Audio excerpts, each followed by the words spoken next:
L'analyse. Belle question. Déçu, toujours déçu quand on perd, surtout quand on a l'impression de pouvoir faire mieux que ça. J'ai eu un service assez absent aujourd'hui. Retour, j'ai aussi du mal, donc ça complique un peu la chose, quoi. Donc je suis assez vite mise en danger et derrière, ça devient plus compliqué de gagner les points, quoi.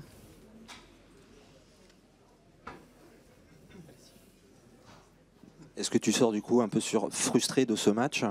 Tu as retrouvé un cours que tu connais bien, où tu as connu des belles choses. On reste encore un peu sur sa fin, quoi. On voit des choses, des points extraordinaires. On n'est pas les premiers à te le dire, évidemment. On sait que tu as une technique extraordinaire et malgré tout, on reste frustré, nous aussi, de ce match inabouti, quoi.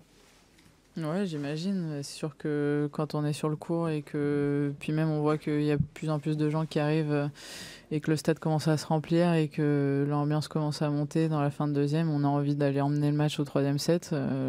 J'aurais aimé, moi, la première, arriver à l'amener en 3-7 et voir ce que ça aurait pu donner. J'ai pas réussi à le faire. Il y a encore pas mal de choses à travailler. C'est aussi le but de jouer des matchs comme ça, de voir tout ce qui nous reste encore à travailler, mais forcément ça donne envie de revenir et d'essayer de proposer encore mieux la prochaine fois, quoi. Justement, tu parlais de ce cours et des gens qui commençaient à arriver. Je voulais un peu avoir ce que tu pensais de ce cours-là, ta relation avec le Châtrier, parce qu'il est à la fois très beau, mais très grand, très froid aussi, la luminosité, le toit. Qu'est-ce que tu penses de ce cours-là? C'est vrai que plus le cours est grand, plus il est dur à remplir, et c'est sûr que moi j'ai toujours préféré jouer à la limite sur un plus petit cours, mais qu'il soit rempli et puis qu'on sente que les gens soient proches de nous. Après, ce cours-là, il est magnifique. Je trouve que c'est une vraie réussite avec le toit. Moi, l'éclairage, il me dérange pas trop sur celui-là. Ça m'a plus dérangé sur le Lenglen. Après, j'ai eu de la chance les fois où j'ai joué dessus. À chaque fois, c'est qu'il pleuvait, donc les gens n'avaient pas d'autre choix que de venir un petit peu sur le court s'ils voulaient voir du tennis. Donc c'est plutôt bien pour moi. Et puis c'est vrai qu'à la fin, il commençait vraiment à bien se remplir. Donc ça fait plaisir de pouvoir jouer devant autant de monde. Et j'espère avoir la chance de pouvoir y rejouer.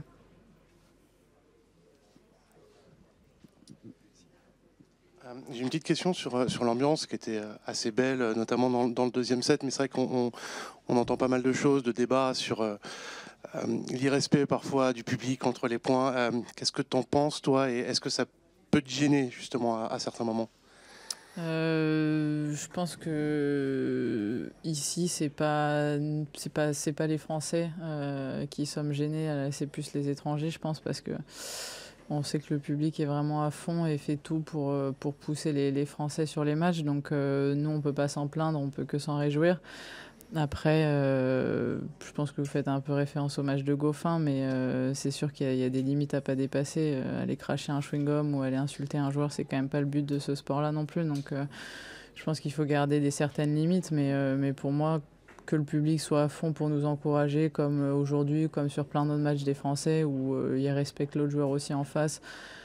Moi, bien évidemment que je continue à demander ça et à les encourager à continuer comme ça, mais bien évidemment que de manquer de respect aux joueurs en face, c'est quand même pas le but. C'est vrai que, comme il a dit, on n'est quand même pas sur un match de foot, et puis c'est quand même un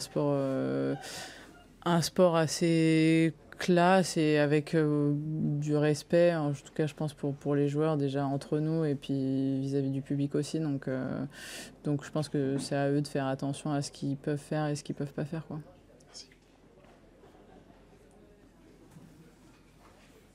Je voulais te demander également comment tu mesurais ta marge de progression, quels sont tes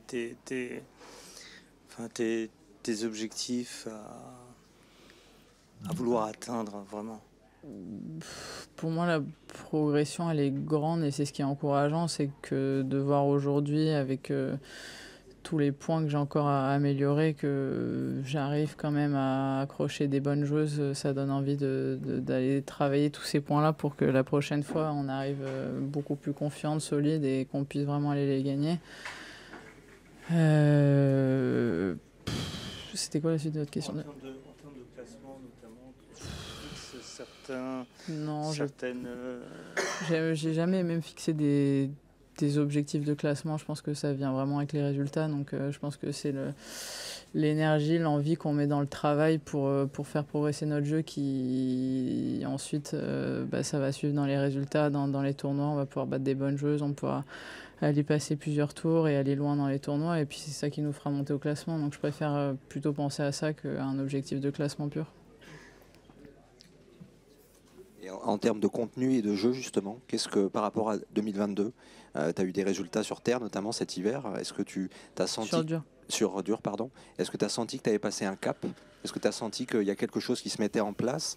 Et quelle piste, justement, d'amélioration tu voudrais travailler la constance, par exemple, peut-être? Est-ce que... Ouais, honnêtement, beaucoup de choses.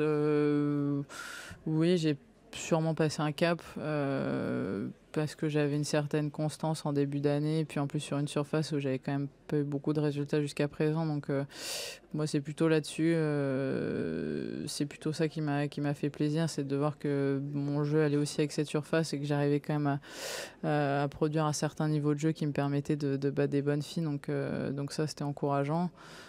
Après oui, bien sûr la constance, la qualité dans mes coups aussi, pas que ça soit trop en dents de scie, pas faire 3 très beaux points et ensuite enchaîner avec 3 mauvais, c'est ça. Après bien sûr physiquement aussi, j'ai encore beaucoup de marge de progression, service aussi en soi, parce que je peux avoir un bon service, mais c'est vrai qu'il n'est pas là tout le temps et ça fait une vraie diff quand il est là ou quand il n'est pas là, donc ouais, il y a pas mal de choses. On va faire la dernière question. C'est pas ça finalement le tennis le plus difficile à trouver, le point d'équilibre, c'est-à-dire avoir un point constant, d'arriver toujours à rester à un super niveau tout le temps. C'est pas ça qui est des choses les plus compliquées. Si, c'est ce qui arrive à faire les meilleurs. Après, avoir un super niveau tout le temps, je pense pas que ce soit possible. Mais eux, justement, ce qu'ils arrivent à faire, c'est que même en jouant pas très bien, ils arrivent à quand même avoir un certain niveau pour battre la plupart des joueurs. Donc je pense que c'est le plus important, c'est que même si sur ce jour-là, on n'a pas toutes nos armes avec nous et qu'on se sent moins bien dans certains domaines, c'est d'arriver quand même à s'accrocher et à trouver des ressources ailleurs pour essayer d'aller gagner ces matchs-là. Merci beaucoup. Merci.